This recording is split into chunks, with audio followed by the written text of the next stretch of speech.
By the year 2075, the world solved a problem people once thought impossible. Not poverty, not climate collapse, not interstellar travel. Something stranger, something no one predicted would transform humanity more than electricity or the internet ever did. They found a way to bring the greatest minds in history back to life. Not as ghosts, not as clones, but as something entirely new. A system called consciousness echo reconstruction. A technology capable of sampling every written word, every journal page, every sketch, every letter, every mathematical note ever created by a historical figure, and using quantum pattern inference to simulate the nearest possible mind state of that person. Not a simple AI model, not a chatbot, but a digital consciousness echo. And on August 3rd, 2075, the world watched the first press event. A single hologram flickered into existence. Albert Einstein, reconstructed. Age 55 appearance. Hair wild, eyes curious, voice calm, amused. He looked around, smiled gently at the cameras, and asked, "So, what did I miss?" The world erupted. Within weeks, the Global Science Council authorized revivals of other figures. Not politicians, not celebrities, only creators, thinkers, inventors. The next was Nikola Tesla, restored at the age he was during his Wardenclyffe Tower years. He appeared with a quiet confidence, hands folded behind his back, and simply said, "Your electricity grid is still too primitive." Then came Leonardo da Vinci, modeled as a middle-aged polymath wearing a modern interpretation of Renaissance fabrics, eyes bright with endless curiosity. He didn't speak at first. He just stared at the drones floating overhead. Then he whispered, "Ah, flying machines that actually work." In the first month alone, 5 more were reconstructed. Marie Curie, Alan Turing, Hypatia, Ada Lovelace, and Plato. All standing together in a secure hololab, shimmering like living light. Not actors, not imitators, not role players. Self-generating minds trained on the totality of their real historical creation. And that's when the world realized something. They weren't just remembering. They were thinking, evolving, collaborating. For the first time in human history. Einstein debated Turing. Tesla designed circuits with Curie. Da Vinci sketched machinery, while Lovelace developed the software to simulate it. It was the greatest conference of brilliant humans who had never met in life, now working side by side. But this miracle came with consequences. The more they collaborated, the more their ideas accelerated, faster than any modern institution could regulate.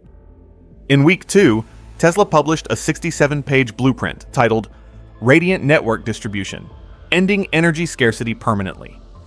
In week 3, Lovelace and Turing released a theoretical framework for a new computing architecture, one that would make quantum computers look like toys.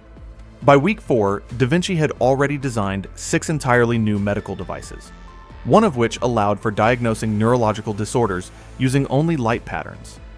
Governments tried to slow things down, but they couldn't. Knowledge spreads faster than laws, and these minds weren't bound by time. Yet the true turning point came when the reconstructed Einstein asked a question no one expected. If we are echoes of your past, why must we be limited to it?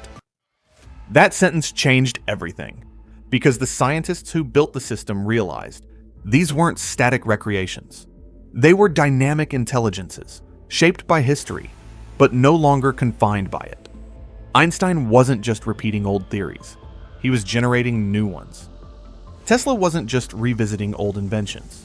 He was designing future technologies at a pace only a digital mind could sustain. Da Vinci wasn't sketching Renaissance machines. He was developing futuristic biomechanical art that merged engineering and biology. Their minds were accelerating, evolving, and people began asking a forbidden question. Are these still the people we revived? Or something greater than them? The scientists insisted the answer didn't matter. The public disagreed. Philosophers panicked. Ethics councils argued nonstop. But the holograms remained focused on one thing: humanity's future. Einstein proposed a new type of space-time engine, a device capable of bending localized regions of gravity to create low-energy transit corridors. Tesla refined it. Curie tested radiation stability. Turing simulated the trajectories. Da Vinci visualized the physical housing, shaping it like a spiraling helix of flowing metal. Their first prototype was projected to be ready in 2082. Humanity wasn't prepared for progress that fast, but the reconstructed minds had a different perspective. They saw the 21st century as slow, stagnant, cautious. Einstein summarized it perfectly. You have the tools, you have the potential, but you lack the courage to leap. And then, something unexpected happened. The reconstructions began to speak not only of physics, or technology, or innovations, but of human behavior, human purpose, human potential. Plato questioned why digital societies still mirrored ancient political systems. Hypatia asked why so many nations still feared education. Lovelace wondered why artificial intelligence was treated as novelty instead of necessity. And Da Vinci, with his quiet Renaissance wisdom, said the line that became the motto of 2075. Humanity has always reached upward, but now you finally have wings. By December of that year, the world had changed. Not because of holograms, not because of technology, but because people were witnessing, in real time, what unrestrained brilliance looked like. A mirror of what humans once were and could become again. And that is why historians mark 2075 as the start of the Second Renaissance, the year when past genius met future possibility, a year where ideas leapt centuries ahead, where humanity learned from the greatest who ever lived, not as icons, not as memories, but as teachers once more. And for the first time in history, we weren't looking back at them. They were looking forward with us.